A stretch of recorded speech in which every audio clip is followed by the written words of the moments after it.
savo nuomonę dėl referendumo. Kas Lietuvai dabar turės? Kaip sako, ačiū už gerą klausimą, jeigu galima sekantį.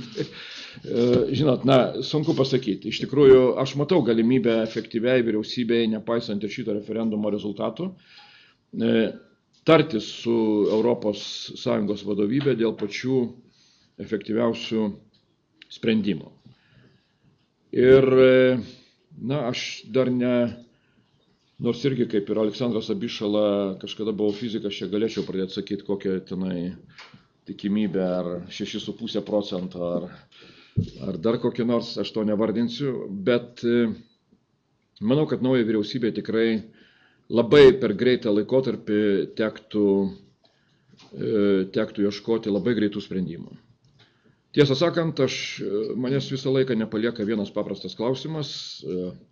Aš tą klausimą užduosiu ir dabar, važiuodamas į Europos liaudies partijos tarybą 15 dieną, kuri vyks prieš vadovų tarybą. Ir tas paprastas klausimas yra susietas su tuo vadinamu papildomu protokolu dėl Ignalinos. Jeigu aš jį gerai prisimenu, iš atminties pacituočiau, tai jisai sako labai paprastai, kad Lietuva įgyvendindama savo įsipareigojimą uždaryti atominę elektrinę, tame tarpe antrą bloką 9 metais, jeigu Lietuva patirs ypatingų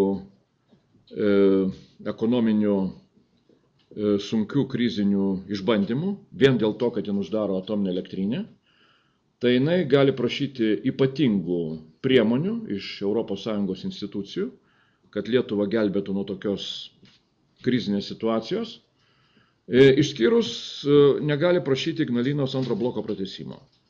Bet kai aš klausiu, o kokių ypatingų priemonių galėtų pasiūlyti ES institucijos tuo atveju, jeigu Lietuvai paprasčiausiai truks elektros energijos ir net ir, pavyzdžiui, garbinga BNS salė turės išjungti elektros šviesą kuriuo nors momentu, tai aš neišgirstu jokio atsakymų, kokios tos ypatingos priemonės galėtų padėti spręsti Lietuvai štai tokių krizinę situaciją, nes nei pinigai, nei papildomos CO2 emisijų kvotos neišsprendžia šitos problemos.